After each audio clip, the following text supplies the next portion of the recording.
we will be reviewing our dailies. And in the studio with us, we have the Program Director for Daily Trust Foundation, Dr. Theophilus Abba. Welcome. Thank you. Thank you for being Easter celebration. Thank you very much. Thank you for being with us. Thank you. So, as per norm, we will start with our first newspaper, Daily Trust. Boldly written, the headlines in front, we have Kano Katsina Jigawa get 2-hour power supply daily. Small businesses suffer losses. Ketco blames outage on system upgrade.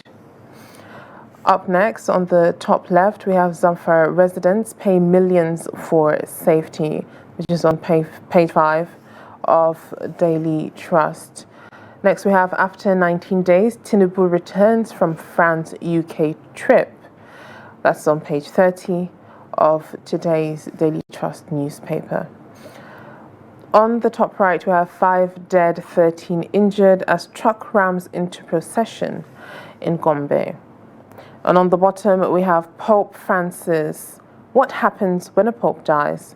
137 cardinals to choose new pontiff. That is all on the front page of today's Daily Trust.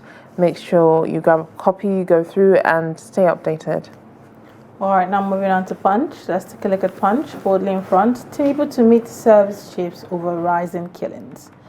President returns from France. Presidency blames governors for worsening insecurity. Protest in Jos. Still on Punch, NNPCL sells 336 billion naira crude to Dangote. Foreign refiners. Local refiners buy 32% of NNPCL crude in Q1. Electricity failures inflate manufacturers' generator bill to 1 trillion naira. On Japa, federal government targets ghost workers in fresh payroll audit. UK records 22,000 Nigeria asylum seekers. Still on Punch, Tinubu world leaders mourn as Pope Francis dies at 88. I didn't interfere in Alaafin selection, says Makinde, and Lagos launches probe as building collapse death hits 7. Finally on Rivers, Fuberas backers go spiritual. All right, that's the paper we're taking. Joining us now, we introduce you have Dr. Theophilus Abba. Thank you so much for joining us. Thank you. Thank you. All right, still on the killings that have been happening before we get to the lead on Daily Trust. Tinubu is meeting with the service chiefs. What are your expectations from that meeting? Well, the meeting with service chiefs is what I would think is a natural sequence, because there have been killings and the president was away for about 2 weeks, say 19 days, and then he's back. So naturally we're expecting to meet with service chiefs, you know. But the major issue is how do we prevent these killings? You know, because it has got to a point that the former chief of army staff, former defense minister, is saying all Nigerians should protect themselves. That means you have to go and look for weapons, you know, to be able to resist, you know. But that is quite tough. It's good for you to look for weapons, but you need a training. These guys who come to kidnap, these guys who come to kill, they were trained, you know. Maybe we should be talking about maybe all Nigerians should be trained to defend themselves. You know, but that is not how a country should be run.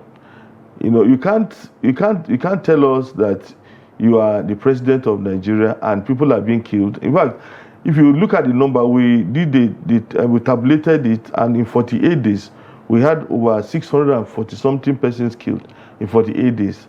And then it's not like we are in a full-fledged war. You know, people will be sleeping, they'll be cut short. People will just be in their village, somebody will come and kill them and all this and that. So this is totally unacceptable. And I have said this before, you know, there's no way young men will carry AK-47 and go to locations and kill without somebody telling them you are going to get a reward. Nobody goes there to kill for God. They go there because somebody is rewarding them. And what we have not done over the years is to summon the courage to look for, at times we even know them. The governor, like in the Benue State governor, he said, look, there are people, we know those who are doing it. Okay, why are you not, arresting them? Why are you not bringing them to book? You can't be telling us you know. the governor of Plateau State said the same thing. So we know those who are doing it, but there's nothing we can do about it. Then the governor of Zamfara State also told us, so we know those who are doing it. By the time we arrest them, somebody in Abuja will release them. So it has got to a point that we are no longer going to begin to accept that kind of situation where those in the authorities know those who are killing and they will not do anything about it. I think it has got to a point that Tinubu has to put his feet down and say, look, if you are linked to any of these killings, I'm not going to spare you. Whether you are a former governor, whether you are a former president, whether you are a former army general, we must bring you to book. And unless and until we do that, because we keep thinking about the next election. If I arrest these people, they will not vote for me. If I arrest these people, this is what they will say about me. If I arrest these people, this is what people say. And you keep on saying that. We've been saying this thing since 2009, effectively. Right. Most of the elections that we have had in Nigeria were based were influenced by what I call terrorism. Because presidents are removed because of their inability to deal with terrorists. And then we are going to another election and we are seeing that same trend.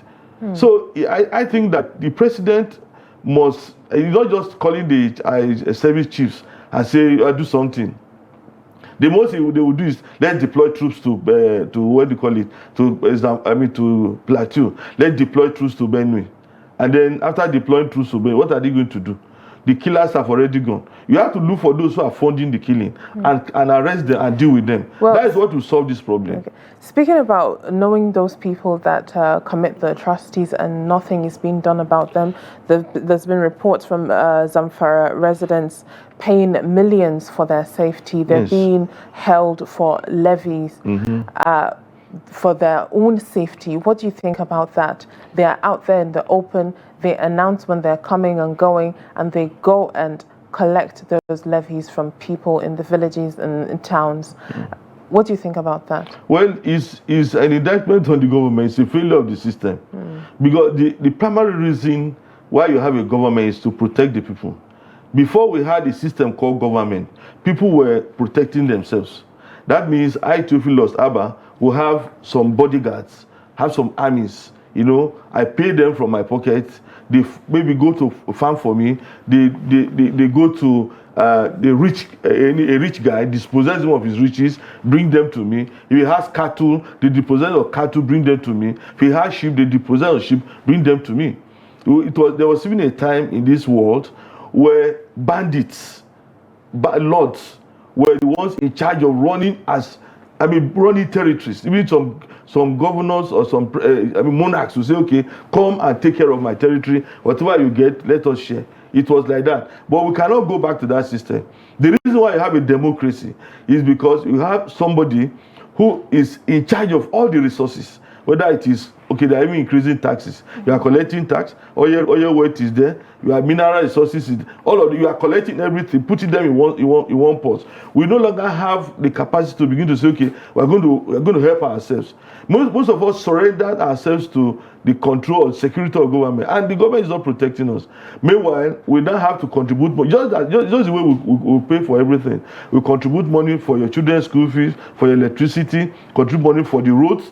You know, where I stay, the roads through the place, they want us to contribute money for water, contribute money for your security inside your location, your school fees, almost everything. If you go to hospital, if you are ill today, you can't go to a government hospital and get the kind of service you require. You either have to go and look for a private hospital to treat yourself. That is not how to run a system. And the least we expect is that the government should provide security. You cannot tell me, for you to go out, you have to pay some amount of money. If not, somebody will come and kill you. Or if for you to go to your farm, you have to pay an amount of money to some individual because he has some AK-47 so that he can protect you. Or he will not even he will kill you. That is not how to run the country. And I don't think, Tinubu should look at it from the political perspective. You are the one in charge.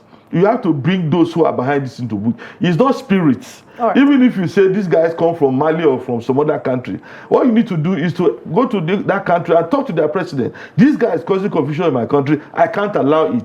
All right, Doctor. Let's quickly move away from that now. We're seeing boldly in the era where we're talking about power supply.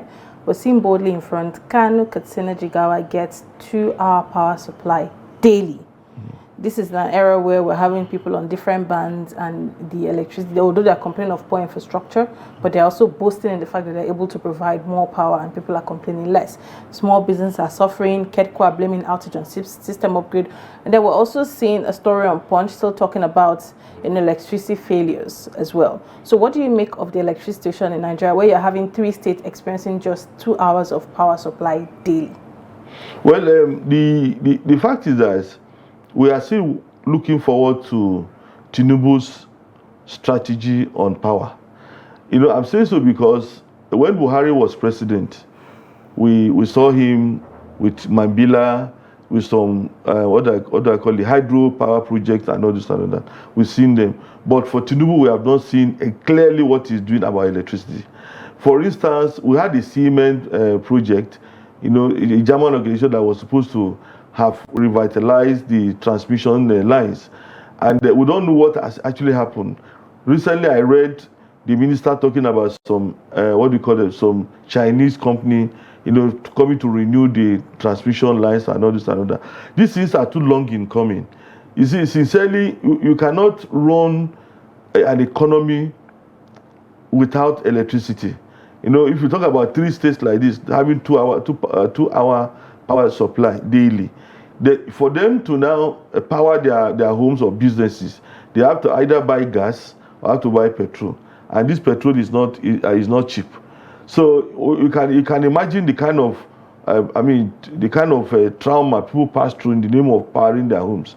So I don't think Tinubu has a very clear idea on what to do about power, and it is time for him to actually do something, because a lot of money has gone into electricity.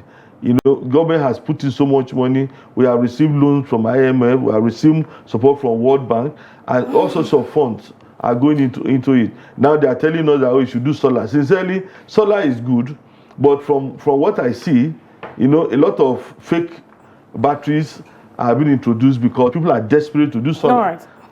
So everything has to do with what is government doing. All right, thank you so much. I don't think we are seeing much of that. Indeed, thank you so much, Dr. Theophilus, for always creating our time to join us on the show.